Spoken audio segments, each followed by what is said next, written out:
All right, traders, what's up? This is the watch list video for Wednesday, September 28th. Starting off with the SPY daily, as I always do. We had a gap up in the SPY. It ran and then reversed. And I want to say the Dow was up over 300 points at one point and then down over 200 points at one point. So we had like a 500 point swing in the Dow from the highs to the lows today. Here's the intraday SPY. So we had an initial rally and just really kind of fell apart. Chopped sideways the rest of the day.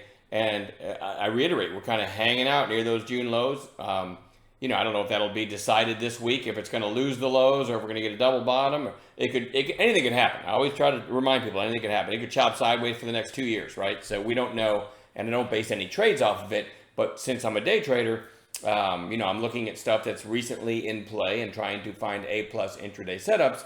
And I'm struggling a little bit right now to find anything. There's not a lot of passion one way or another on intraday moves right now, but again, nothing lasts forever.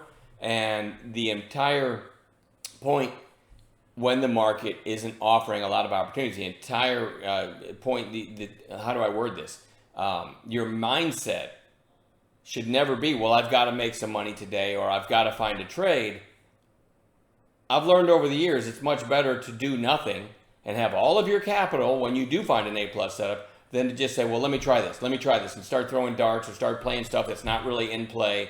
And nickel and diming yourself doesn't sound bad, right? But a lot of times that leads to frustration, where then you start taking things bigger, trying to get those nickels and dimes back, and then it can compound and really turn into something ugly. So learn to do nothing when there's nothing to do. If there's no A+ setups, just be comfortable doing nothing. That's my advice.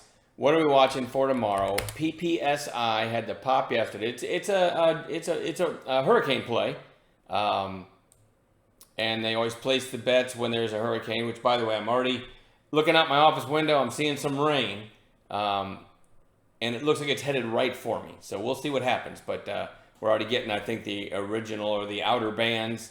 I'm not sure when the brunt of it's going to hit. Maybe was it tomorrow night or Thursday? I don't even. You think I'd know? My wife will tell me, I'm sure, because she's glued to the TV. She's hypersensitive to big storms, I think. Anyway, so you had the pop here, and then you've got an inside day, so a possible third day play there, which would probably have more passion behind it if things are starting to really look ugly in Florida, because then the thesis will be a million people are going to need generators, right? So anyway, that one's on watch. SAVA.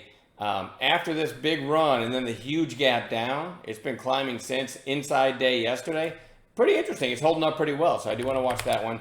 SONX had the gap up a couple sessions ago, rolled over, and now is pushing to new highs. When I say new highs, I mean new recent highs since the gap up. Obviously not new highs, but maybe this one gets found and it has a follow-through day tomorrow.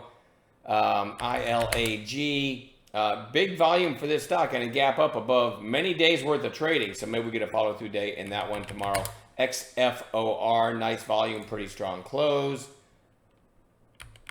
This one's really obscure. BNL, it's got that downside shape. I'm just looking for a possible snapback reversal. If I pan way out here, you can see all-time trading, this thing went public September 18th of 2020.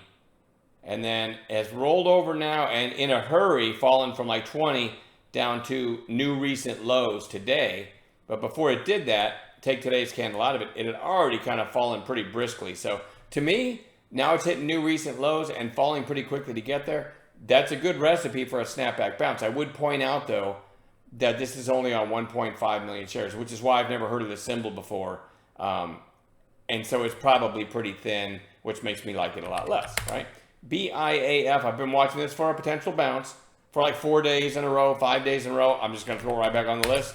No trades in it today. RRC, again, kind of hanging out at support. We'll see if it gives a bounce play setup tomorrow. Did not give one today. WIX had earnings back here and just nothing but red days since. I am just looking for a bounce play setup. Didn't get one today. And then this weird chart, BCAN. A lot of times I get stuck, I don't want to say in a rut, but I get stuck in a pattern where I start watching something for a bounce play, and then the whole day goes by and it doesn't give any kind of A+ setup, and it's a little lower. And then the next day, same thing, a little lower. So I get to the point where, I'm the heck with it. I'm going to put it back on the watch list. Maybe one of these days we see some volume come in and we get an A+ setup. So I'm kind of almost stuck putting some of these, even though if I just found this today, I probably wouldn't even look twice at it, right? So sometimes that happens. We'll add other gappers to the pre-market list, or in the pre-market to the list. And we'll focus on the gappers, we'll focus on these and any news plays that unfold. And remember, if there's nothing to trade, we're going to trade nothing. All right, have a great night, and I'll see everybody in the chat room.